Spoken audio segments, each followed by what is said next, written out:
नमस्कार तपाईँ सबैलाई। कोरोनाले यो संसार आक्रान्त भइरहेको छ।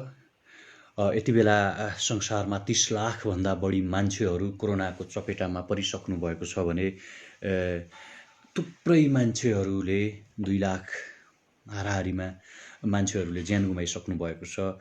अमेरिका निकै प्रताडित बनेको छ भने तपाईँ हामी पनि कोरोनासँग सङ्घर्ष गरिरहेका छौँ, कोरोनासँग जुधिरहेका छौँ।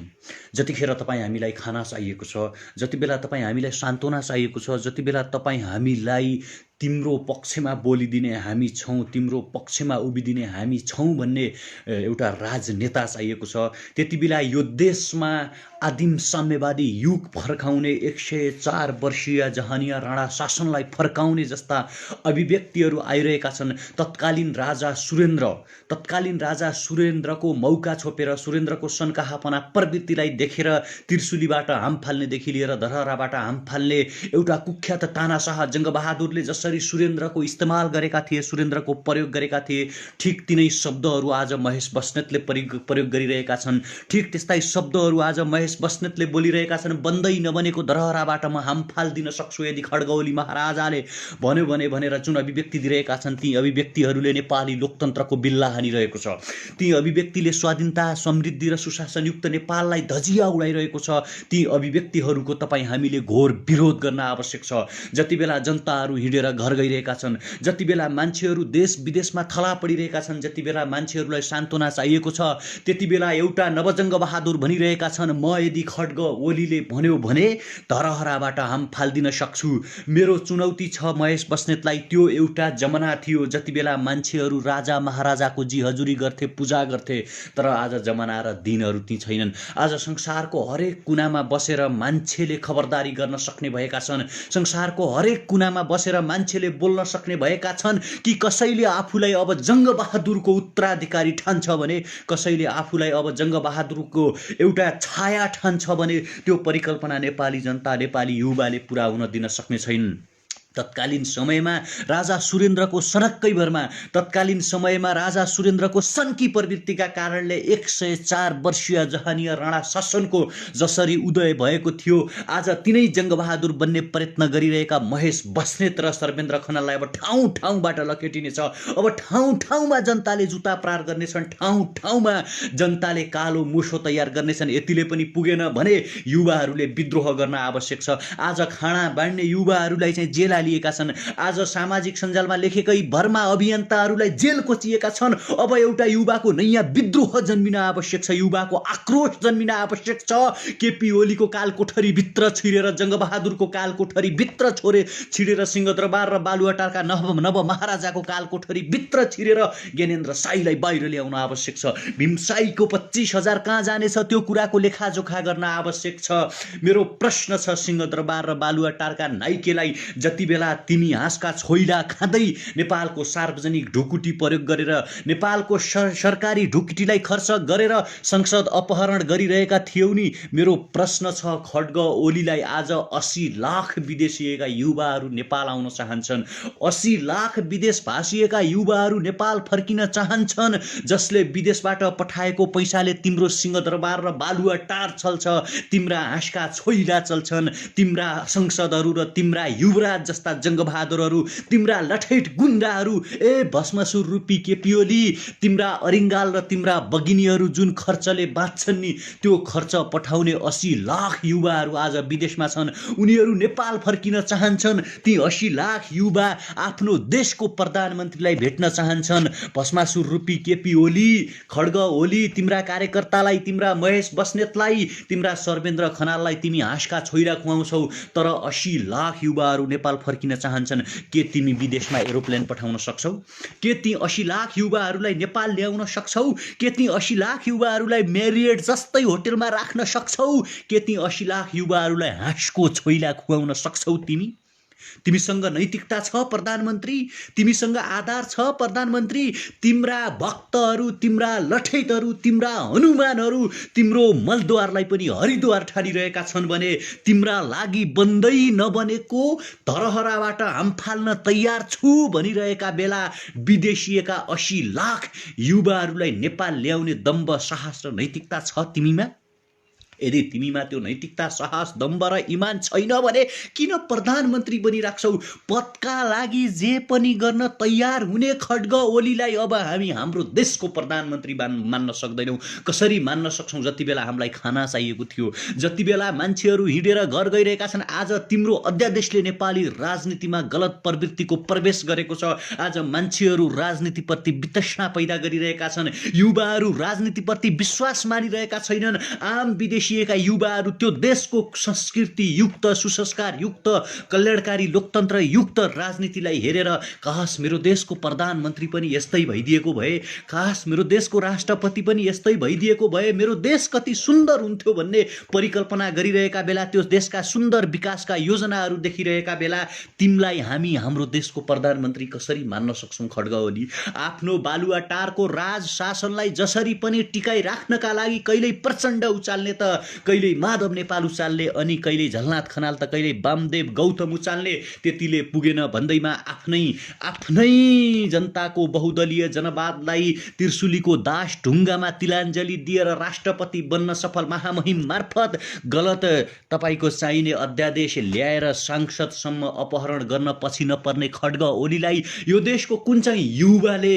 यो देशको कुन चाहिँ सबल नागरिकले, यो देशको कुन चाहिँ क्रिटिक्स मान्छेले आज देशको प्रधानमन्त्री मान्लान्?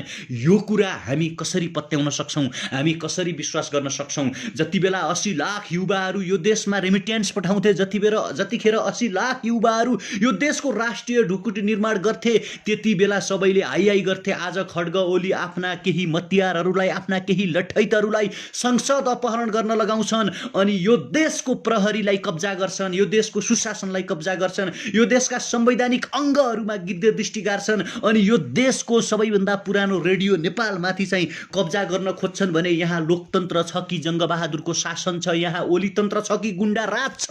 यो कुरा तपाईँ हामी सबैले प्रश्न गर्न आवश्यक छ। ज्ञानेन्द्र साईलाई किन छोडिएन? ज्ञानेन्द्र साईलाई किन रिहाई गरिएन? प्रश्न छ। यदि तिमीले ज्ञानेन्द्र साईलाई छोडेनौ भने अब युवाले सडकबाट तिम्रा जेलहरूमाथि आक्रमण गर्नेछन्, तिम्रा प्रशासनमाथि आक्रमण गर्नेछन् र ज्ञानेन्द्र साईलाई छुटाउनेछन्। यो कुरा तिमीले बुझ्दा र जान्दा आवश्यक हुन्छ। कोरोनाको 80 करोडको राहत बाँड्यौ जुन तिमीले भन्यौ नि, त्यो कहाँ बाँडियो? कुन पसलबाट सामान कुनियो? नेपालको कुन चाहिँ जनतालाई त्यो राहत दियो? हरेक मान्छेले प्रश्न गर्न आवश्यक छ। त्यो राहत कुन चाहिँ मान्छेले पायो? मैले पाएँ भनिदिनु पर्यो। यतिले त पुगेन। भरतपुर महानगरपालिकामा आज एउटा सीसीटीभी फुटेज सार्वजनिक भएको छ, जहाँ नगरपालिकाकै कर्मचारीहरू अस्पतालको सामग्री चोरिरहेका देखिन्छन्। यो देशमा भइरहेको चाहिँ के छ? यहाँ कसको शासन छ? यहाँ जनताले चुनाएका प्रतिनिधिको शासन छ कि यहाँ ओली तन्त्र छ, यहाँ गुण्डा राज छ, यहाँ महेश तन्त्र छ, यहाँ सर्वेन्द्र तन्त्र छ? कुन तन्त्र छ? मेरो प्रश्न छ। अनेरा सोबिउ के गर्दैछ? सडकको बाघ भन्थ्यो कुनै दिन अनेरा सोबिउ आफूलाई। सडकको बाघ, सडकको साथी, सडकको सङ्घर्ष, कपालमा रातो कफन बाँधेर लोकतन्त्र र गणतन्त्रका पक्षमा वकालत गर्छौँ भन्ने आज अनेरा सोबिउले किन भरतपुर महानगरपालिकामा सामग्री चोरी हुँदाखेरि बोल्दैन? किन बोल्दैन अनेरा सोबिउले? जबकि एउटा अर्को जङ्गबहादुर जन्मिन खोज्दैछ र भन्दैछ कि म अब केपी ओलीले भन्यो भने निर्माणाधीन धरहराबाट हाम फाल्दिन तयार छु। यो पनि लोकतन्त्र हुन्छ? यस्तो पनि सरकार हुन्छ? यस्तो पनि शासन हुन्छ? यस्तो पनि समय हुन्छ? आज ठाउँ ठाउँमा अभियान प्रहार भइरहेको छ। त्यो प्रहारको जिम्मा कसले लिन्छ? नागरिक सर्वोच्चता, नागरिक प्रधान होइन लोकतन्त्र र गणतन्त्रमा? नागरिकहरू पहिलो प्राथमिकतामा होइन, देश पहिलो प्राथमिकतामा होइन लोकतन्त्र र गणतन्त्रमा? देश पहिलो प्राथमिकतामा हुँदा हुँदै पनि देशभन्दा माथि गलत राजनीति कसरी बन्यो? देशभन्दा माथि केपी ओली कसरी बने? संविधानभन्दा माथि केपी ओली कसरी बने? प्रधानमन्त्रीको पद केपी ओलीका लागि मात्रै किन? केपी ओली भन्दा अरू छैन नेकपामा प्रधानमन्त्री बन्न लायक? यदि नेकपामा प्रधानमन्त्री बन्न लायक केपी ओली भन्दा अरू कोही छैन भने प्रधानमन्त्री बन्ने जिम्मा युवालाई दिदेऊ। युवा प्रधानमन्त्री बन्न सक्दैनन् भन्ने के छ? आज सारा मारिनहरू 34 वर्षको उमेरमा प्रधानमन्त्री बनिरहेका छन्। 30-35 वर्षका कन्हैया कुमारहरू मात्र आज फोर्ब्सको टप 20 मा पुगिरहेका छन्। मालाला युसुफजाईहरू 17 वर्षको उमेरमा नोबेल पुरस्कार जितिरहेका छन् भने ग्रेटा थनबर्गहरू 14 वर्षको उमेरमा क्लाइमेट चेन्जको पक्षमा बोलेर यो संसारको उत्कृष्ट मान्छे बनिरहेका बेला यो देशमा अनेरा सोभिउमा त्यस्तो मान्छे छैन जो देशको प्रधानमन्त्री बन्न सकोस्, नेकपाभित्र त्यस्तो युवा छैन जो केपीलाई विस्थापन गर्न सकोस्। यहाँ महेश बस्नेत र सर्वेन्द्र खनालको मात्रै शासन हो। यो देशको राष्ट्रिय ढुकुटी यिनीहरूलाई जहाँ खर्च गर्न मन लाग्यो त्यही खर्च गर्न पाउने अधिकार र छुट छ। यिनीहरूलाई मन लाग्यो छोइला खाएका छन्, यिनीहरूलाई मन लाग्यो सरकारी ढुकुटी खर्च गरेर गाडी चढेका छन्, मन लाग्यो यिनीहरू जथाभावी डुलेका छन्, हिँडेका छन्, लकडाउन उल्लङ्घन गरेका छन्, मन लाग्यो 80 करोडको राहत बाँड्यौँ भनेका छन् जसको कुनै प्रमाण छैन, जसको लेखाजोखा छैन। मान्छेहरू सडकमै भोक भोकै तडपिरहेका बेला अनि यो देशको राष्ट्रिय ढुकुटी यिनीहरूलाई खर्च गर्न दिने, यिनीहरूलाई लुट्न दिने, यस्तो पनि शासन हुन्छ। आज खाना बाँडेकै भरमा ज्ञानेन्द्र साई जेल गएका छन्, ज्ञानेन्द्र साई हिरासतमा रहेका छन्। हामीले ठाउँ ठाउँमा हाम्रा अभियन्ताहरूमाथि ठाउँ ठाउँमा जसले खाना बाँडिरहेका छन्, जसले सरकारले गलत काम गर्यो भनेर भ्रष्टाचारको विरोध गरिरहेका छन्, तिनीहरूलाई ठाउँ ठाउँमा अप्ठ्यारो पारिरहेको छ। मलाई हिजो मात्रै खबर आएको थियो, सुदूरपश्चिममा एउटा हाम्रो अभियन्ता हुनुहुन्छ यादव जोशी, जो बोल्न्या थलीको संयोजक हुनुहुन्छ। बोल्न्या थलीले पश्चिम सेतीका लागि थुप्रै कार्यक्रम गरेको छ, सडकमा सङ्गीत सङ्घर्ष कार्यक्रम गरेको छ, काठमाडौँमा कचौरा दैलोमा दबाई अभियान अनि दाना पानी अभियान सुरु गरेका यादव जोशीलाई चाहिँ सुदूरपश्चिमको सरकारले नियन्त्रण लिन खोज्दैछ। सुदूरपश्चिम सरकारले के गर्न खोजिरहेको छ? केपी ओलीको ठाडो निर्देशनमा अभियन्ताहरूलाई ठाउँ ठाउँमा प्रहार गर्न मिल्छ। आज मान्छेहरूले प्रहार गरिरहेका छन्, हामी यो देशको नागरिक होइन, हामीलाई बोल्ने अधिकार छैन, हामीलाई भन्ने अधिकार छैन। लोकतन्त्र केका लागि ल्याएको, किन लडेका हाम्रा पुर्खाहरू, किन 17,000 मान्छेहरू शहीद बनेका त? यदि हामीले बोल्न पाउँदैनौँ भने, हामीले काम गर्न पाउँदैनौँ भने, हामीले हरेकचोटि भनेका छौँ हामी काम गर्दैनौँ, तिमी उठेर आइदेऊ केपी ओली, तिमी तिम्रा कार्यकर्तालाई भनिदेऊ कि यहाँ मिस्टेक भइरहेको छ, यहाँ गल्ती भइरहेको छ, जाऊ अब सडकमा जाऊ, खाना बाँड, औषधि बाँड, भ्रष्टाचारको विरोध गर। चितवनमा भरतपुर महानगरपालिकामा नगरपालिकाकै कर्मचारीले चाहिँ त्यहाँ औषधि चोरिरहेको भिडियो सार्वजनिक भएको छ। तिनीहरूलाई कारबाही हुन्छ कि हुँदैन?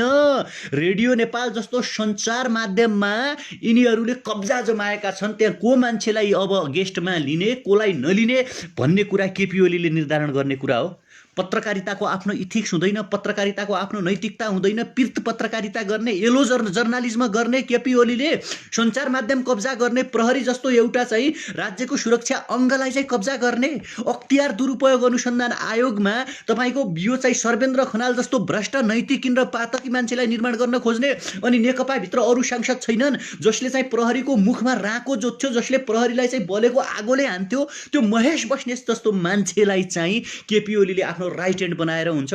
क्रिटिक्स हुनु पर्दैन मान्छे, पोस्ट मोडर्निज्मलाई मान्नु पर्दैन मान्छेले, नियो मार्क्सिज्मलाई मान्नु पर्दैन, उत्तर आधुनिकतावादलाई मान्नु पर्दैन। आज संसारको लोकतान्त्रिक अर्थव्यवस्थालाई हेर्ने हो भने कसरी डिफाइन गर्ने? आज अमेरिकाको अर्थव्यवस्था के छ, चाइनाको अर्थव्यवस्था के छ, क्युबाको अर्थव्यवस्था के छ, उत्तर कोरियाको अर्थव्यवस्था के छ, बोरिस जनसन के गर्दैछन्, भारतीय प्रधानमन्त्रीले आफ्नो देशलाई कसरी अगाडि बढाउँदैछन् भन्ने कुरा अध्ययन गर्ने कि नगर्ने? न कि म अब केपी ओलीले भन्यो भने सिंहदरबार र धरहराबाट हाम फाल्न तयार छु भन्ने, अनि रेडियो नेपालमा बोलेकै भरमा चाहिँ त्यहाँ चाहिँ त्यो लाइभ हटाउन लगाउने, माफी माग्नु पर्ने, अनि चाहिँ तपाईँको चाहिने आफ्नो सरकार टिकाउनकै लागि संसदहरू राष्ट्रिय बजेट खर्च गरेर अपहरण गर्नुपर्ने, यो पनि तरिका हुन्छ, यो पनि शैली हुन्छ। त्यसकारण तिमीहरू जहिले पनि गद्दार थियौ, तिमीहरू कहिल्यै कम्युनिस्ट थिएनौ, तिमीहरूले कहिल्यै राज्यका बारेमा सोचिरहेका छैनौ। अब राज्यका बारेमा सोच्ने युवाहरूले सशक्त हस्तक्षेप गर्न आवश्यक छ। मैले हरेकचोटि भनेको छु, सडकमा अब युवाहरूको विद्रोहको गीत बज्न आवश्यक छ, सडकमा युवाका मुठ्ठीहरू उचालिन आवश्यक छ, सडकमा कपालमा रातो कफन बाँधेर उत्रिन आवश्यक छ कि अब सेतो कात्रो सडकमा बोकेर खड्ग ओली र उसको मृत सरकारका विरुद्धमा शङ्ख फुक्न आवश्यक छ, यो उद्घोष गर्न आवश्यक छ कि सरकार बिना पनि सडक चल्दो रहेछ, सरकार बिना पनि जनता चल्दा रहेछन्। मुटुमा नेपाल बोकेर, मुटुमा नैतिकता बोकेर, मुटुमा इमान बोकेर, मुटुमा राष्ट्रवाद बोकेर, मुटुमा देश बोकेर यदि तपाईँ हामी हिँड्ने हो भने हामी चाँडै परिवर्तन गर्न सम्भव हुन्छौँ। मैले हरेकचोटि भनेको छु, ठाउँ ठाउँमा अभियन्ताहरूमाथि प्रहार भइरहेको छ, ठाउँ ठाउँमा मान्छेहरूलाई काम गर्न दिइरहेका छैनन्। पश्चिम सेती परियोजनाका लागि सडकमा सङ्गीत सङ्घर्ष गर्नेदेखि काठमाडौँमा कचौरा अभियान सञ्चालन गर्ने यादव जोशीहरूलाई चाहिँ आज त्यहाँ रोकिएको छ, काम गर्न दिएको छैन। यसको जिम्मा कसले लिन्छ? आज भीम उपाध्यायहरू स्टाटस लेखेकै भरमा गिरफ्तार हुन्छन्, 25-25 हजार रुपियाँ धरौटी लिइरहेका छन्। त्यो पैसा कहाँ जान्छ, कता जान्छ, त्यसको हिसाब किताब कसले दिन्छ? यो प्रश्न छ सिंहदरबार र बालुवाटारका नाइके र मतियारहरूलाई। यदि तिमीहरू सुध्रेनौ भने, तिमीहरू महाराजा बनिरह्यौ भने, तिमीहरूले यो देशलाई लुट्न खोजेको खोजिरह्यौ भने तिमीहरूको दिन धेरै लामो छैन। यो संसारका कुख्यात तानाशाहहरू पतन भएका थिए। मैले हरेकचोटि भन्दै आएको छु, अब युवाहरूले जाग्न आवश्यक छ, युवाहरूले बोल्न आवश्यक छ, गुण्डा राज अन्त्यका लागि बोल्न आवश्यक छ, कालो बादल फटाउन आवश्यक छ। कोही नयाँ जङ्गबहादुर यदि बन्न खोज्छ भने, कोही नयाँ पञ्चायतीको नाइके यदि बन्न खोज्छ भने युवाले त्यो हुन दिने छैनन्। युवाहरूले सिंहदरबार र बालुवाटार कब्जा गर्नेछन्। सडकमा युवाहरूका राता आवाजहरू देखिरहेछन्, गर्बिला मुठ्ठीहरू देखिनेछन्। म प्रण गर्न चाहन्छु, हामी हाम्रो शरीरमा अन्तिम थोपा रगत रहुन्जेल, एक मुठी अन्तिम सास रहुन्जेल अन्याय र अत्याचारको विरुद्धमा बोल्नेछौँ, ओली तन्त्रको विरुद्धमा बोल्नेछौँ, भष्मासुर प्रवृत्तिको पक्षमा बोल्नेछौँ। जसरी ओली तन्त्रले आज संवैधानिक अङ्गहरूमाथि कब्जा गर्न खोजिरहेको छ, जसरी ओली तन्त्रले आज मिडियामाथि कब्जा गर्न खोजिरहेको छ, जसरी ओली तन्त्रले आज नेपालका हरेक नागरिकहरूको आवाजमाथि चाहिँ बन्देज लगाउन खोजिरहेको छ, कलमहरू भाँच्न खोजिरहेको छ, आवाजहरूमाथि प्रहार गर्न खोजिरहेको छ, त्यसका विरुद्धमा तपाईँ हामीले एकजुट भएर आवाज उठाउन आवश्यक छ। ओली तन्त्रका दिन अब धेरै छैनन्। ओली तन्त्र अति गर्यो भने खती हुन्छ भन्ने नेपाली एउटा उखान जुन छ, त्यो उखानलाई नेपाली युवाहरूले चरितार्थ हुन दिनेछन्। अति गर्नेका विरुद्धमा, अत्याचार गर्नेका विरुद्धमा हामी सशक्त आवाज उठाउनेछौँ। एउटा नयाँ विद्रोह जन्माउनेछ र सिंहदरबार र बालुवाटार युवाको पन्जाभित्र रहनेछ। जति बेला तिमीहरूलाई न भाग्ने ठाउँ भेटिनेछ, न लुक्ने ठाउँ भेटिनेछ। भागेर कहाँ जाउला महाराज, यो देशका जनताले तिम्रा दाना पानीका निम्ति त कर तिरे। तिमीले मृगौलाको उपचार गर्यौ, जनताले केही भनेन। तिमीले सिंहदरबार र बालुवाटारका मुखिया भ्रष्टाचारीका नाइकेलाई बचायौ, जनताले केही भनेनन्। ओम्नी ग्रुपका मालिकसँग तिम्रो साँठगाँठ भयो, जनताले केही भनेनन्। गोकुल बास्कोटा तिम्रा प्रिन्सलाई चाहिँ तिमीले बचायौ, जनताले केही भनेनन्। 4-4वटा हेलिकप्टरमा केक बोक्यौ, जनताले केही भनेनन्। तर जनताको मुखमाथि जब तिमी लगाम लगाउन खोज्छौ, जनताका आवाजहरूलाई जब तिमी बन्देज पार्न खोज्छौ, जब युवा अभियन्ताहरूलाई जेलका चिसा छिँडीमा तिमी फसाउन खोज्छौ, सडाउन खोज्छौ, तब युवाहरू मान्दैनन् भन्ने कुरा तिमीलाई पनि थाहा होला खड्गओली। तिम्रो अत्याचारका विरुद्धमा, तिम्रो अतिशयोक्तिका विरुद्धमा, तिम्रो जङ्गबहादुर प्रवृत्तिका विरुद्धमा युवाहरू विद्रोही मुट्ठी लिएर आउनेछन्। युवाहरू क्रान्ति बोल्नेछन्, युवाहरू सशक्त प्रतिकार गर्नेछन्। तिमीलाई तिम्रै सिंहदरबार र बालुवाटारबाट च्युत गरिनेछ, तिमीलाई तिम्रै सिंहदरबार र बालुवाटारबाट चाहिँ लखेटिनेछ। त्यति बेला न तिम्रो भाग्ने ठाउँ भेटिनेछ, न तिम्रा सन्ततिहरू, न तिम्रा भष्मासुरी चेलाहरू तिमीलाई बचाउन सक्नेछन्। यो कुरा तिमीले याद गर्दा हुन्छ। जति बेला मैले हरेकचोटि भनेको छु, हामीलाई खाना चाहिएको थियो, हामीलाई बास चाहिएको थियो, हिँड्ने ठाउँ चाहिएको थियो, डुल्ने ठाउँ चाहिएको थियो, मान्छेहरू तिम्रो पक्षमा हामी छौँ भन्ने एउटा चाहिँ सरकार चाहिएको थियो। त्यति बेला तिमी संसद अपहरण गर्नमा बिजी भयौ, त्यति बेला तिमी रेडियो नेपाल कब्जा गर्नमा बिजी भयौ, त्यति बेला तिम्रा कार्यकर्ताहरू भरतपुर महानगरपालिकामा सामान चोर्नमा व्यस्त भयो भने, अनि यो देशमा सरकार छ भनेर कसैले भन्छ सरकार इज इक्वल टु मृतालय, सरकार इज इक्वल टु चिहान भनिरहेका छौँ। हामीले लकडाउनले गर्दाखेरि कात्रो लिएर आउन पाएका छैनौँ। कपालमा रातो कफन बाँधेर सेतो कात्रो हातमा बोकेर यदि काठमाडौँ युवाहरूले कब्जा गर्ने हो भने के हुन्छ? सदियौँदेखि शासक मनोविज्ञान बोकिरहेको काठमाडौँले, सदियौँदेखि शासक मनोविज्ञान बोकिरहेको यो देशको सिंहदरबार र बालुवाटारले जनतालाई ठगिरहेको छ। तपाईँ हामीलाई लुटिरहेको छ, तपाईँ हामीमाथि अन्याय गरिरहेको छ। 80 लाख युवाहरूको रेमिटेन्समाथि रजाइ गर्न लाज लाग्दैन तिमीलाई? अर्काको पसिनाको कमाई खाएर बाँच्न लाज लाग्दैन तिमीलाई? तिम्रो आय स्रोत के हो? केपी ओली इन्कम के हो? गफान्ने काठमाडौँमा तिम्रा करोडौँका महलहरू कसरी आए? तिम्रा युवराज गोकुल बास्कोटामा नैतिकता छैन? हिजो शेरबहादुर तामाङले रुँदै राजीनामा दिए, कृष्ण महराहरूलाई जेल पठाइयो, तर गोकुल बास्कोटा सामाजिक सञ्जालमा, गोकुल बास्कोटा टेलिभिजनमा अन्तर्वार्ता दिँदै आइरहेको छ। ओली बाहेक अरू कसैले यो देश बसाउन सक्दैन रे। ओली कुनै गडफादर होइन, ओली कुनै भगवान शिव होइन, ओली कुनै राम होइन जसले यो देशलाई बचाउन सक्छ। ओली एउटा सामान्य सन्की बौलाहा नागरिक हुन्, जसको सनकले यो देश अत्याचारतर्फ जाँदैछ, जसको सनकले यो देशका हरेक मान्छेहरूलाई पीडा भोग्दैछन्, जसको सनकले यो देशका हरेक अभियन्ताहरूले जेलको चिसो छिँडीमा बसिराख्नु परेको छ, जसको सनकले आज नेपाल फर्किन खोज्ने हरेक युवाहरू नेपाल आउन सकिरहेका छन्। एउटा सन्की मान्छेलाई शासन सत्ता चलाउने छुट छैन। एउटा सनक बहादुरलाई, एउटा सन्कीलाई, एउटा कुख्यात तानाशाह बन्न खोज्ने उरन्ठ्याउलो प्रवृत्ति भएको मान्छेलाई सिंहदरबार र बालुवाटारको बास होइन, पाटन हस्पिटल तर लगेर उसको दिमागको उपचार गिरफ्तार गराउनुपर्छ। त्यसकारण ओली तन्त्रको अन्त्यका लागि बोलौँ। मान्छेले सोचेका थिए हिजो नाकाबन्दीका बेला ओलीको भाषणलाई हेरेर हामी पनि सोच्ने गर्थ्यौँ ओलीले केही गर्छन्, ओलीभित्र केही छ, तर ओलीभित्र उडनठेउलोपना रहेछ, ओलीभित्र टुक्का मात्रै रहेछन्, ओलीभित्र झुट मात्र रहेछ, ओलीभित्र एउटा यस्तो कुण्ठा रहेछ जुन कुण्ठाले कसरी आफ्ना मान्छे बनाउने, आफू कसरी प्रधानमन्त्री बनिराख्ने, कसरी आफ्ना वरिपरिका आसेपासेहरूलाई शासन सत्तामा टिकाइराख्ने भन्ने गलत मनोविज्ञान र प्रवृत्ति मात्र देखिन्छ। त्यसकारण ओलीको पतन युवाहरूको जित हो, ओलीको पतन भ्रष्टाचारको पतन हुनु हो, ओलीको पतन बेरोजगारीको अन्त्य हुनु हो, ओलीको पतन तपाईँ हामी आम नागरिकले स्वतन्त्रपूर्वक बोल्न पाउने अधिकारलाई स्थापित गर्नु हो। त्यसकारण ओली तन्त्रको विरुद्धमा तपाईँ हामीले सशक्त आवाज उठाउन आवश्यक छ। जबसम्म देशमा ओली तन्त्र रहन्छ तबसम्म गुण्डा राज रहन्छ, तबसम्म महेश प्रवृत्ति रहन्छ, तबसम्म जङ्गबहादुर प्रवृत्ति रहन्छ, तबसम्म सनक प्रवृत्ति रहन्छ। आज लेखाजोखा देखाउन सकिरहेका छैनन्। 80 करोडको राहत कहाँ बाँडियो? 80 करोडको राहत बाँडियो कता? कसले पायो? कुन ठाउँमा दियो? के हो कम्युनिस्टपना भनेको? यही हो? अभियन्ताहरूलाई गिरफ्तार गर्नु कम्युनिस्टपना हो? ज्ञानेन्द्र साईलाई जेलको चिसो छिँडीमा सडाउनु के अरे कम्युनिस्ट हो? यादव जोशीहरूले पश्चिम सेती परियोजनाका लागि बोल्ने थली मार्फत सङ्घर्ष गर्दै गर्दा उनीहरूलाई त्यहाँ रोकिनु, काम गर्न नदिनु कम्युनिस्टपना हो?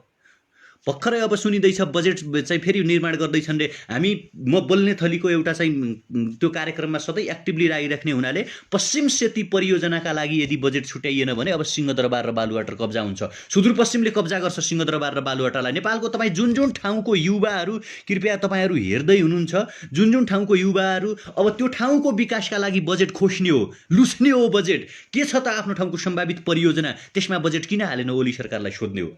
आफ्नो ठाउँको विकास परियोजनाका लागि बजेट अब आफैले माग्ने हो। दे बजेट निकासा गर, छुट्या बजेट भाषणमै बोलिनुपर्छ ती ठाउँहरू विकासका सम्भावनाहरू। ओलीको बालकोट र ओलीको झापामा मात्रै टावर बनाएर केही हुनेवाला छैन। यो देशका आम मान्छेले खान पाउनुपर्छ। यो देशका हरेक गरिबहरूको घर घरमा बजेटको अंश पुग्नुपर्छ। यो देशका हरेक सर्वहारा वर्ग, यो देशका हरेक मजदुर, यो देशका हरेक विद्यार्थी, यो देशका हरेक नागरिक, अब हरेक युवाले नेपाल फर्किनुपर्छ। विदेशिएका हरेक युवा कहिलेसम्म विदेश बस्ने, कहिलेसम्म अर्काको देशमा आफूलाई बेचिराख्ने, कहिलेसम्म चाहिँ श्रम सम्झौता गरेर युवालाई विदेश पठाइराख्ने। युवालाई नेपालमा रोजगार दिन सकिँदैन भने छोड्नुहोस् ओलीजी। किन बसिराख्नुपर्ने? देश तपाईँको मात्र हो। सिंहदरबार र बालुवाटारमा तपाईँले इमान्दारीपूर्वक शासन गर्न सक्नु भएन भने बालकोट गएर बस्नुहोस्, बालकोटमा बस्नुहोस्, त्यहाँ आराम गर्नुहोस्, रेस्ट गर्नुहोस्। नेकपाको कोलाई चाहिँ सल्लाह दिने हो, त्यहीँबाट सल्लाह दिनुहोस्। सूर्य थापालाई सल्लाह दिनुहोस्, गोकुल बास्कोटालाई सल्लाह दिनुहोस्, महेश बस्नेत आफ्ना चेला चाली अनि हाम्रो चाहिँ सर्वेन्द्र खनाललाई त्यहीँ वरिपरि सेक्युरिटी गार्ड बनाउनुहोस्, त्यतैतिर लिएर त्यहीँ राख्नुहोस्। तर सिंहदरबार र बालुवाटारमा बस्ने धस्काउने, साइन धस्काउने, धस ल यो देशमा युवालाई बेच्ने, यहाँ युवालाई बेच्ने, यहाँ युवालाई बेच्ने, यहाँ यति सम्झौता गर्ने भन्ने, विदेश जान्छन् र युवाहरूले नेपालमा रेमिटेन्स पठाउँछन् अनि आफूले मोज गर्ला भनेर युवालाई विदेश पठाउने प्रवृत्तिको अन्त्यका लागि भए पनि तपाईँ हामीले खड्ग ओलीको पतनको बाटो रोज्नु छ। खड्ग ओलीले सिंहदरबार र बालुवाटारमा बस्न छुट छैन। अब कुन नैतिकताले बस्छौ? विधायक ल्याएका थियौ, फिर्ता गराइदिए। संसद अपहरण गर्यो, फिर्ता गराइदिए। रेडियो नेपालमा हस्तक्षेप गर्यो, नागरिकले विरोध गरे। मान्छेहरूलाई नागरिकले विरोध गरे। हामी खाना बाँडिरहेका थियौँ, हामीलाई ठाउँ ठाउँमा रोक्यौँ। अर्को एउटा अभियन्ताले खाना बाँडिरहेका थिए, उनलाई जेल पठाइदियौ। भीम उपाध्यायले सामाजिक सञ्जालमा लेखे, उनलाई चाहिँ जेल हाल्यौ। अनि सुदूरपश्चिममा यादव जोशीहरू बोल्ने थली मार्फत सङ्घर्ष गरिरहेका थिए, त्यहाँ उनलाई काम गर्न रोकिरहेका छौ। नैतिकता कहाँ छ भने तिमीमा? इमान्दारिता खै, कम्युनिजमपना खै, देशको प्रधानमन्त्री तिमी जस्तै हुन्छन्। एक पछि अर्को गर्दै काण्डमा फँसिरहेका तिमीलाई त निर्मला पन्तको पाप लाग्छ। खड्ग ओली, जति बेला निर्मला पन्त काण्ड चरम उत्कर्षमा थियो त्यति बेला तिम्रो प्रहरी प्रमुख, तिम्रो झोले, तिम्रो छोरो, तिम्रो चाहिँ नजिकको के भन्छन् त्यो हनुमान सर्वेन्द्र खनाल प्रहरी प्रमुख थियो। त्यो मान्छेले किन निर्मला पन्तका बलात्कारी र अपराधीहरूलाई पत्ता लगाएन? शराप लाग्छ तिमीलाई। 33 किलो सुन एयरपोर्टबाटै गायब भयो। एयरपोर्टसम्म सुन आयो है। हेर्नुहोस् है, तपाईँहरू नि सबैले जान्नुपर्छ, एयरपोर्टसम्म सुन आयो 33 किलो। अब एयरपोर्टबाट त्यो सुन कहाँ गयो अहिलेसम्म मान्छेहरूलाई थाहा छैन। एयरपोर्टबाट। अनि प्रहरी प्रमुखको थियो भने यही संसद अपहरणकारी, यही चाहिँ हाँसको छोइला खाने, यही जनताको चाहिँ लकडाउन उल्लङ्घन गर्ने, यही सरकारी ढुकुटीमा मेरिएट होटलमा बस्ने यही सर्वेन्द्र खनाल प्रहरी प्रमुख हुँदाखेरि 33 किलो सुन हरायो। त्यसपछि व्हाइट बडी काण्ड आयो। त्यो व्हाइट बडी काण्ड न कहिले छानबिन भयो, न चाहिँ केही भयो। अनि जनताको श्राप लाग्दैन? मान्छेले खान पाएका छैनन्, मान्छेले डुल्न पाएका छैनन्, मान्छेले हिँड्न पाएका छैनन्। मान्छे 10-20 हजार 25 हजार कमाउनका लागि विदेश गएका छन्, विदेश पुगेका छन्। अनि खड्ग ओली 4-4वटा हेलिकप्टर बुक गरेर कहाँ पुग्छन् भने झापामा पुगेर चराचर केक काटेर बस्छन्।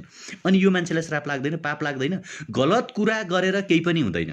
गलत कुरा न हामी सुन्न चाहन्छौँ न देख्न चाहन्छौँ। यदि तपाईँ एउटा असल कार्यकर्ता हो, तपाईँ इमान्दार कार्यकर्ता हो, तपाईँ नेकपाको चाहिँ एउटा कम्युनिस्ट शासन पद्धतिलाई मान्नुहुन्छ भने, कम्युनिस्ट शासन प्रणालीलाई तपाईँ एक्सेप्ट गर्नुहुन्छ भने, तपाईँ समाजवादलाई, साम्यवादलाई ठोस परिस्थितिको ठोस विश्लेषण, अथवा तपाईँ भौतिकवादी हो र तपाईँ इथिक्सलाई मान्नुहुन्छ, तपाईँ नैतिकतालाई मान्नुहुन्छ भने तपाईँ केपी ओलीको साथ दिन छोडिदिनुहोस्।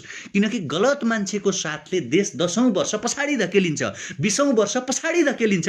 किन हामीले जबरजस्ती देशलाई पछाडि धकेल्ने? कसैको सन्कीपनालाई हेरेर, कसैको बौलाहापनलाई हेरेर, कसैको चाहिँ जङ्गबहादुर बन्ने प्रवृत्तिलाई हेरेर, अनि तपाईँ हामीले त्यो मान्छेलाई साथ दिएर त्यसको भक्त बनेर, त्यसको झोले बनेर अनि काम गर्यो भने देश बन्छ कि बन्दैन? देश यस्तै बन्छ।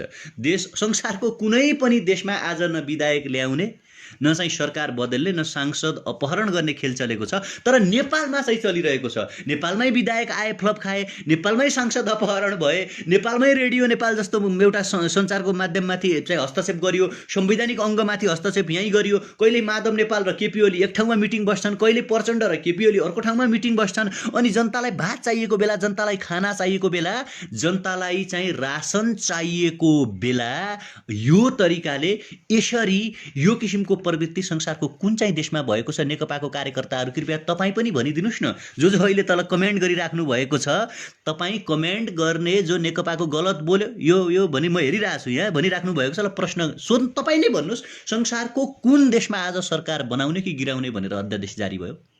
संसारको कुन चाहिँ देशमा यो कोरोनाको बेला चाहिँ आज संसद अपहरण भयो? संसारको कुन चाहिँ देशमा म जङ्गबहादुर जसरी हामफाल दिन्छु भनेर कुनै संसदले भन्यो? कुनै देश छ? नै नेकपाको कार्यकर्तालाई मेरो प्रश्न छ, कुनै देश छ भने यो देश छ भनिदिनुहोस् न। आज चाइनाको अवस्था के छ? कम्युनिस्टकै कुरा गरौँ न। रसियाको अवस्था के छ? भ्लादिमिर पुटिन के गर्दैछन्? किम जोङ उन के गर्दैछन्? बिरामी भएका छन् भन्ने छ। क्युबामा के हुँदैछ? बोलिभियामा के हुँदैछ? भेनेजुलामा के हुँदैछ? अनि नेपालमा चाहिँ के हुँदैछ? के हुँदैछ भनिदिनुहोस् न तपाईँहरू। अर्कालाई गाली गर्नुभन्दा अगाडि, अर्कालाई जे पायो त्यही भन्नुभन्दा अगाडि एकचोटि तपाईँहरू भनिदिनुहोस्, केपी ओलीलाई प्रश्न सोध्नुहोस् कि जनताले खान पाए कि पाएनन्? जनता सुरक्षित तरिकाले घर जान पाए कि पाएनन्? सरकार हुनुको आभास नागरिकहरूले पाएका छन् कि छैनन्? मलाई प्रश्न सोध्ने होइन, खड्ग ओलीलाई प्रश्न सोध्ने हो। त्यो नैतिकता र इमान तपाईँले राख्नुपर्छ। यदि तपाईँ मान्छे हो, तपाईँमा चेतना छ, तपाईँमा आलोचनात्मक चेत छ र तपाईँ देश र जनताका लागि सोच्नुहुन्छ, नागरिकका लागि सोच्नुहुन्छ भने यो प्रश्न सिंहदरबार र बालुवाटारका नाइकेलाई सोधिदिनुहोस्। भोलि केपी ओली यो देशमा रहलान् नरहलान्, तर यो देश त रहन्छ। तपाईँ हामी त यो देशमा रहन्छौँ। तपाईँ हामीले त सोच्नुपर्छ, तपाईँ हामीले त बाँच्नुपर्छ, तपाईँ हामीले त अगाडि बढ्नु पर्ला। अनि केपी ओलीको सनकका पछाडि सबैले सती जान सक्छ? केपी ओलीको सनकको पछाडि तपाईँ हामी आम नागरिकले जे हो त्यो अन्धभक्त भएर सही हो भनिदिने सुहाउँछ? स्विट हुन्छ यो कुरा? उपयुक्त छ उपयुक्त छ भने छ भनिदिनुहोस्। अनि बिना उपयुक्त कुराहरूलाई, गलत नजिरहरूलाई, गलत अभ्यासहरूलाई चाहिँ तपाईँ हामीले एक्सेप्ट गरेर, तपाईँ हामीले स्वीकारेर राज्यलाई चाहिँ भट्खलोमा जान्दिने, जङ्गबहादुरको जस्तो चाहिँ कुख्यातीपनामातिर लगिदिने, भ्रष्टाचारीहरूलाई राज्यको मूल तन्त्रमा बस्न दिने, सर्वेन्द्र खनालहरूलाई चाहिँ दिनदहाडै सांसद अपहरण गरिदिने, आज ज्ञानेन्द्र साईहरूलाई जेल हालिएको छ। भोलि तपाईँ हामी सबैलाई गिरफ्तार गरेर के भन्छन् त्यो अज्ञात गरिदेलान्, बेपत्ता पारिदेलान्। अनि त्यो बेला कसले बोल्छ? कानुनी राज्य हुनुको आभास हुन्छ त्यति बेला। त्यसकारण तपाईँ हामीले सशक्त तरिकाले गलत कुराको विरोध गरौँ। ओली राजको अन्त्य हुन आवश्यक छ, गुण्डातन्त्रको अन्त्य हुन आवश्यक छ। बरु यो निर्वाचनको म्यान्डेट अनुसार, रोड म्याप अनुसार नेकपाभित्रको कोही मान्छे प्रधानमन्त्री बनोस्, एउटा राम्रो मान्छे प्रधानमन्त्री बनोस्। हामी त चाहन्छौँ ऐन महर नै प्रधानमन्त्री बनुन्, हामी त चाहन्छौँ घनश्याम भुषाल, योगेश भट्टराईहरू नै प्रधानमन्त्री बनुन्, रामकुमारी झाँक्रीहरू नै प्रधानमन्त्री बनुन्, भीम रावलहरू नै प्रधानमन्त्री बनुन्। किनकि सबैसँग क्षमता छ, सबैसँग क्यापासिटी छ, सबैसँग शक्ति छ। त्यसकारण उहाँहरू बन्नुहुन्छ भने हामीले भन्यौँ हामी काम गर्न तयार छौँ। गुण्डाराज, गलत अभ्यास, गलत नजिर, गलत क्रियाकलापको सशक्त विरोध गरौँ। मेरो सुदूरपश्चिममा चाहिँ हुनुहुन्छ बोल्ने थलीका संयोजक यादव जोशी, उहाँलाई नटगुङ्गाएर काम गर्न आग्रह गरेँ मैले। तपाईँ हामी एक ठाउँमा छौँ, सचेतनाको पक्षमा छौँ, सत्यको पक्षमा छौँ, न्यायको पक्षमा छौँ, इमान्दारिताको पक्षमा छौँ, देशको पक्षमा छौँ, नागरिकको पक्षमा छौँ। यो लहैमा लागेर, लहरमा लागेर गरेको कुरा होइन। भित्री मनदेखि हामी नजाग्दासम्म, हामी नबोल्दासम्म, हामी नउठ्दासम्म, युवाहरूले विद्रोहका गीत नगाउँदासम्म, युवा युवाहरूले स्वतन्त्रताका गीत नगाउँदासम्म, युवाहरूले न्यायका गीत नगाउँदासम्म, युवाहरूले विकासका गीत नगाउँदासम्म यी रोगी, बुढा, यी भ्रष्ट, पातकी, गलत मनोविज्ञान, अपहरण, भ्रष्ट मनोविज्ञानका मान्छेहरूले तपाईँ हामीमाथि शासन गर्नेछन्, तपाईँ हामीलाई गलत बाटोतर्फ दौडाउनेछन्। त्यसकारण तपाईँ हामीले एक हुन आवश्यक छ, तपाईँ हामीले एउटा भोइस दिन आवश्यक छ र सुतिरहेका कुम्भकर्णहरूलाई उठ हो कुम्भकर्ण, अहिले तिमी उठेनौ भने भोलि युवाहरूले उठाउनु पर्यो भने, विद्रोहका राका लिएर आयो भने न लुक्ने ठाउँ हुनेछ न भाग्ने ठाउँ हुनेछ। त्यति बेला यो संसारको मैयौँ भन्ने माइकालालले पनि यो देशका पतित मनोविज्ञान बोकेका शासकहरूलाई बचाउन सक्ने छैनौँ भन्ने एउटै आवाज बोल्न आवश्यक छ भन्दै अहिलेका लागि चाहिँ म तपाईँहरू मार्फत बिदा हुन चाहन्छु। भेट्दै गरौँला। धन्यवाद। नमस्कार। जय देश।